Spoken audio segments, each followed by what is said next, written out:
lukisan atau gambar Pangeran Diponegoro pakai surban itu banyak yang bilang dari Yaman. Nah, kita akan bahas ini. Apa benar itu Pangeran Diponegoro itu pakai surban atau tidak?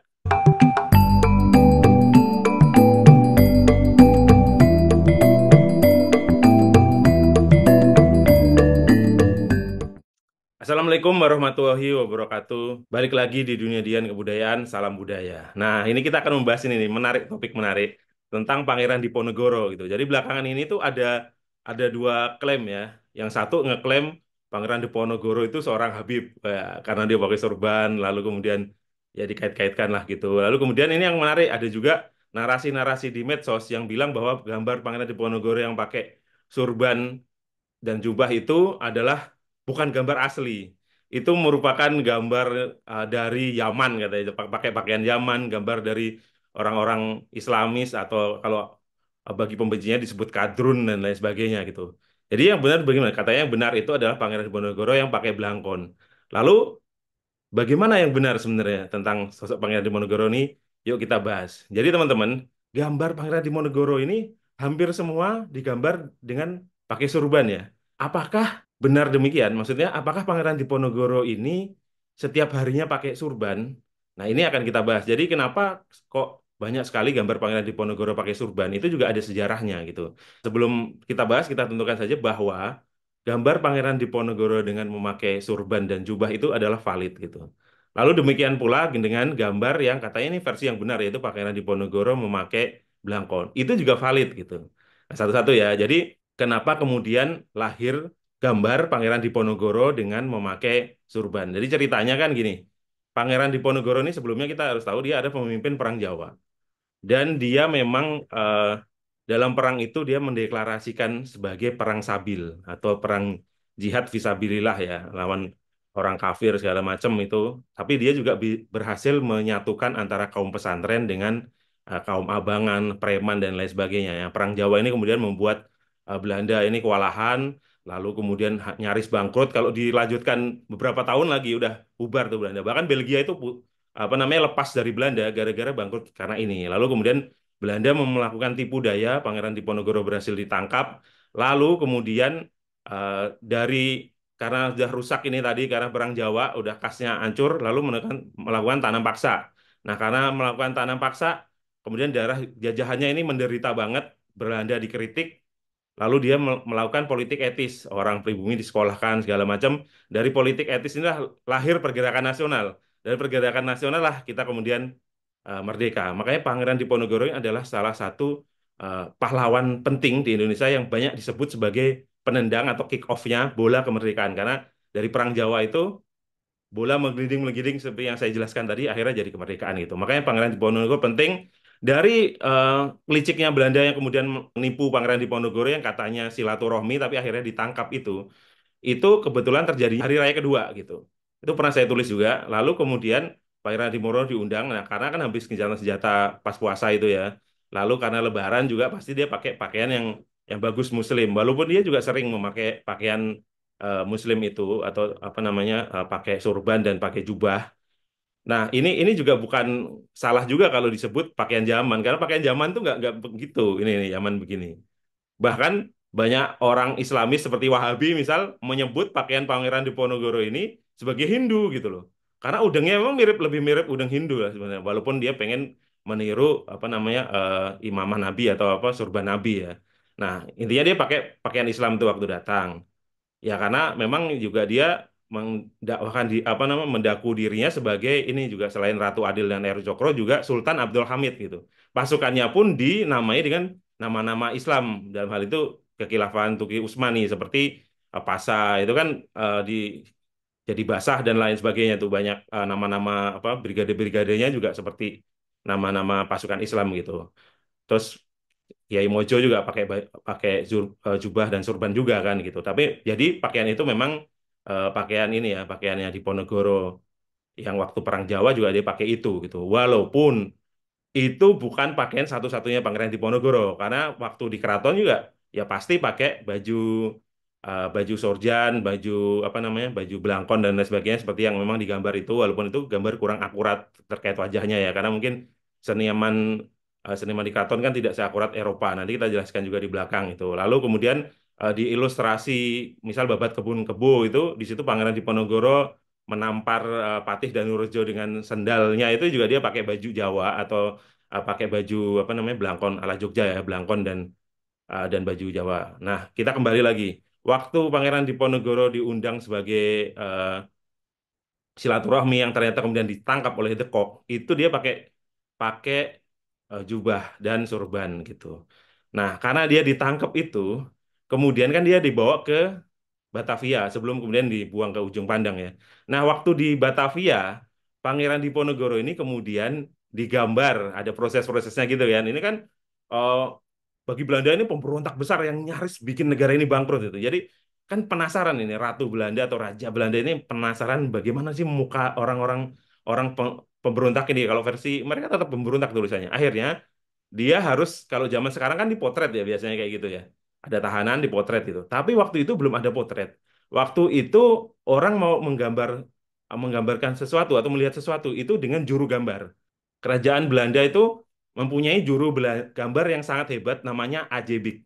Nah, Bik ini dikirim biasanya bersama dengan peneliti-peneliti itu untuk menggambar misal daun, binatang apa itu yang sangat akurat. Karena dia sangat akurat, maka Bik ini jadi juru gambar kerajaan. Makanya dia kemudian diminta untuk menggambar Pangeran Diponegoro. Lalu gambar Bik ini saya lampirkan gambarnya itu dia berhasil menggambar Pangeran Diponegoro yang paling akurat. Jadi satu-satunya gambar Pangeran Diponegoro yang paling akurat adalah yang dibuat oleh Ajibik ini. Dan sahih ya, karena dia melihat langsung, menggambar secara langsung. Nah, keakuratan ini itu bisa diketahui kalau kita orang keris misal. Biasanya orang kalau menggambar biasanya yang akurat hanya wajahnya saja. Nah, ini di Pangeran Diponegoro ini sampai keris-kerisnya pun akurat. Misal deder rempuyangannya itu sangat realistis seperti deder. Biasanya kan penggambar kemudian itu nggak akurat jadi kerisnya jadi kayak keris Solo jadi kayak keris antara Jogja Solo dan lain sebagainya karena nggak tapi Ajibik ini menggambar apa yang dia lihat makanya walaupun dia nggak ngerti keris menggambar kerisnya pun sangat akurat termasuk peletnya sama pendoknya motif pendoknya itu sangat akurat gitu. Nah dari gambar Bik ini yang sampai sekarang udah masih disimpan di Belanda itu kemudian orang jadi tahu di Ponorogo itu kayak gitu gitu. Sementara kalau yang gambar tadi Areng itu yang pakai di Ponorogo pakai pakai apa namanya pakai belangkon itu dianggap tidak terlalu akurat wajahnya gitu. Atau gambar yang di kebun-kebun itu kan hanya sekedar gambar apa ya stilisasi ya gitu kayak wayang gitu kan stilisasi. Jadi yang gambar realis paling paling apa ya paling realis paling mendekati Pangeran Diponegoro yang gambarnya Big ini. Makanya kemudian dari gambar ini diacu oleh gambar-gambar kemudian tentang Pangeran Diponegoro. Makanya ketika Basuki Abdullah menggambar Pangeran Diponegoro ya pakainya jubah itu gitu atau sorban itu gitu. Lalu kemudian gambar Big ini ya banyak lah sekarang jadi gambar yang ada di sekolah, ditempel di mana-mana, gambar tentang Diponegoro. Walaupun gambar kemudian itu menjadi nggak mirip Pangeran Diponegoro lagi gitu. Atau gambar-gambar eh, apa namanya yang ya atau lukisan yang lahir itu mengacu Big itu banyak yang nggak mirip. Jadi kalau mau yang tahu yang mirip banget itu yang ini Big ini. Di situ kita lihat kan Rona ketegasan Pangeran Diponegoro bagaimana. Lalu terlihat juga bagaimana dia kurus banget ya karena waktu itu kan dia sempat lari ke hutan-hutan, apa kurang makan segala macam. Kita juga bisa baca di Babat Diponegoro ya, tulisan Pangeran Diponegoro sendiri tentang perjuangannya itu ditulis waktu beliau di pembuangan itu di benteng di sana. Makanya semua gambar Pangeran Diponegoro itu memakai eh, sorban atau baju baju apa namanya baju Islam itu.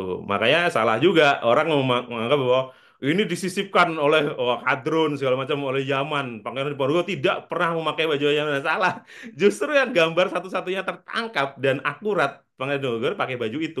Walaupun Pangeran Diponegoro tidak selalu dalam seumur hidupnya memakai baju seperti itu gitu. Mungkin pas perang saja, pas lagi jadi wali sultan itu ya jelas dia pakai pakaian sultan dan lain sebagainya seperti yang saya sebutkan kemarin. Nah, itu pun sebenarnya nggak bisa juga apa namanya apa diklaim juga bahwa ya harusnya dia pakai baju. Jadi kayak kalau pakai Pangeran Diponegoro lagi pakai baju surban itu wah tidak Jawa. Sementara kalau kalau pakai baju yang dipakai seperti sekarang orang Jawa itu Jawa. Itu salah gitu loh. Baju surban itu terus ya narasi sosmed bilang itu bukan baju Jawa. Salah. Dia mungkin belum pernah lihat Kaji Selusin ya.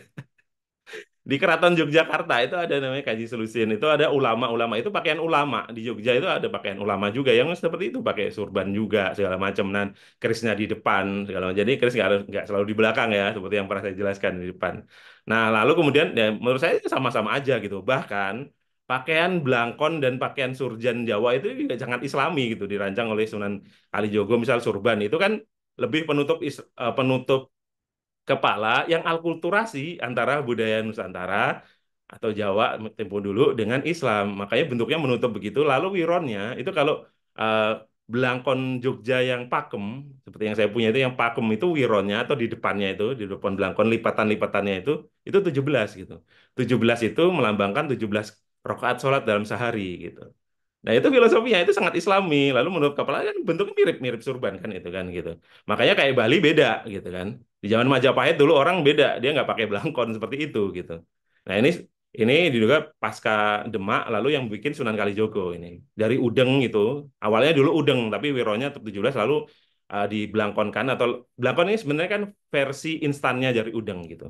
Jadi begitu. Jadi tidak benar juga teman ini apa yang bikin narasi yang nggak suka sama Islam Islamofobik mungkin mau membenturkan dengan budaya lalu kemudian mau seolah-olah budaya Jawa dengan Islam itu sangat berbeda sangat sangat salah lalu itu adalah baju gurun baju Yaman salah ini kok nggak konsisten dulu sebelum rame Habib ini katanya bukan pakaian Turki gitu nah, Turki sekarang ke Yaman sebenarnya yang ditembak nggak itu kok. Yang ditembak bukan Turkinya, bukan Habib, tapi sebenarnya umat Islam.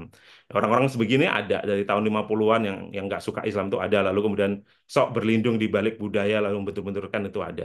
Jadi yang bilang Bang Edi Ponorogo nggak pakai apa, nggak pakai pakaian seperti yang sekarang yang pakai sorban segala macam itu terlihat tidak ngerti sejarah, tidak pernah baca buku sejarah, terutama sejarah tentang Pangeran Diponegoro. Ya, fix ya. Jadi orang nggak ngerti, tapi komen dan memamerkan kebodohannya gitu.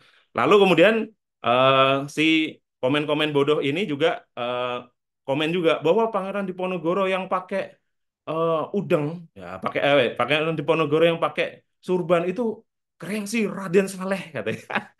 Karena dibilang Raden Saleh kan ada keturunan ini ya, keturunan Arab ya gitu.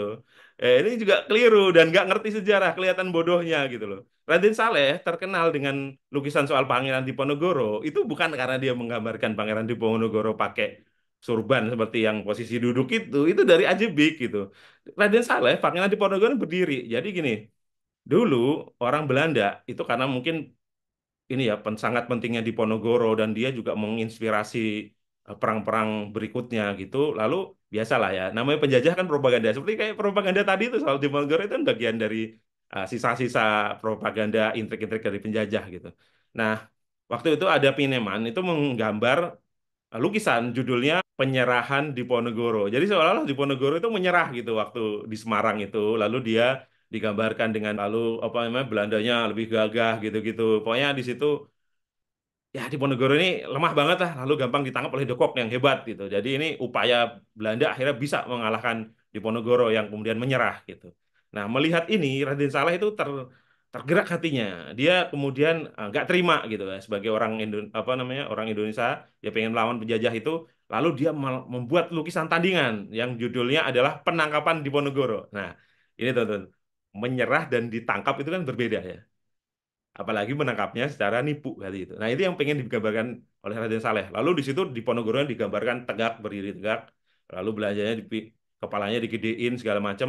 Nah, angle-nya, jadi kan satu peristiwa tidak mungkin digambarkan dengan berbeda. Berarti kayak seolah peristiwa Raden Saleh tetap mengambil angle dan peristiwanya dari Pineman tadi. Cuman kalau Pineman dia ngambil dari sini, Raden Saleh dari sini. Itu untuk apa? Untuk tidak menampakkan bendera Belanda. Kalau Pinoman tuh bendera Belandanya kelihatan tuh dari angle situ. Raden Saleh dari angle sebelahnya. Jadi bendera Belandanya nggak kelihatan karena Raden Saleh nggak sudi gitu menggambar bendera Belanda. Nah, lukisan ini sekarang jadi lukisan istana ya, salah satu koleksi istana. Nah, itu hebatnya Raden Saleh gitu. Jadi bukan Raden Saleh yang menggambar di Ponorogo memakai apa namanya surban dan jubah. Nah ini juga kelihatan lagi nggak ngerti kan soal ini kan? Ya karena nggak baca sejarah, tapi berkomentar dan kemakan oleh propaganda-propaganda Islamofobia itu tadi yang mencoba membenturkan Islam dengan budaya. Padahal di Jogja jelas Islam itu warna itu kan Kesultanan Mataram Islam gitu loh, yang saya jelaskan ini tadi gitu. Jadi begitu teman-teman, kenapa kemudian orang banyak menggambar di Ponorogo memakai surban di mana-mana tuh kemudian ya Paca Bik. Ya karena lukisan yang paling akurat itu di Ponorogonya lagi pakai surban dan pakai baju apa namanya bagi jubah gitu loh. Jadi nggak ada itu yang tuduhan-tuduhan ini adalah upaya Islamisasi lah segala macam dari tokoh diislamkan. Itu gara-gara Habib belakangan yang mengeklaim Pangeran Diponegoro bagian dari Habib juga ngawur gitu loh. Jangan itu ngawur kemudian dipakai orang ngawur. Jadi dua-duanya ini sama-sama ngawur nih. Ya biasa lah orang-orang ngawur yang sama-sama nggak baca sejarah kemudian ngawur. Nah ini adalah yang benar nih yang saya jelasin ini. Ini sama dengan Pak Soekarno atau Bung Karno itu setiap film apapun. Jadi sempat ada film yang menggambarkan Bung Karno di kamar itu masih pakai peci gitu. Karena sutradaranya tidak tahu bagaimana Bung Karno itu kalau nggak pakai peci, apakah kepalanya botak, apakah enggak dan lain sebagainya. Akhirnya biar aman dia pakai peci. Itu sama. Orang mau menggambar Pangeran Diponegoro, tapi karena gambar yang paling akurat tuh dari AJBIK tadi, ya itu aja yang digambarkan. Dan itu tidak salah juga misal. Karena Pangeran Diponegoro sendiri juga dalam perang itu dia mendaku sebagai pemimpin Islam juga, selain juga Jawa tadi itu ya, dengan pakaian itu pasukannya juga memakai pakaian yang sama gitu. Jadi begitu teman-teman. Bagaimana asal usul kenapa Pangeran Diponegoro itu pakai surban yang bagi yang nggak apa yang Islamofobik dia bilang oh itu pakaian zaman. Padahal zaman nggak begitu pakaian. Lalu bagi yang Wahabi ya kan orang yang Islamnya keras itu dia bilang itu tidak Islami. Nah, itu adalah Hindu. Lalu ada yang sok ini, saya nggak pernah melihat di keraton Pangeran Diponegoro memakai orang keraton memakai eh, jubah dan surban gitu. Lucu semua. Makanya teman-teman ya, banyak-banyaklah membaca sejarah. Kalau Bung Karno bilang jas merah jangan melupakan sejarah lah. Kita mau bagaimana mau melupakan kalau baca dan ngerti aja enggak. Makanya baca buku sejarah. Memang melelahkan tuh membaca. Tapi kata Imam Syafi'i, kalau kita nggak mau merasakan lelahnya belajar, maka kita akan merasakan pedihnya kebodohan. Gampang ditipu orang, gampang dibohong-bohongin. Gitu teman-teman ya. Semoga bermanfaat. Ini membahas Pangeran Diponegoro, pahlawan besar yang andilnya terhadap kemerdekaan itu sangat besar sekali. Ini mumpung di momen kemerdekaannya. Oke, demikian. Semoga bermanfaat. Sampai jumpa di video-video berikutnya. Saya Dian, mampir diri. Assalamualaikum warahmatullahi wabarakatuh. Salam budaya.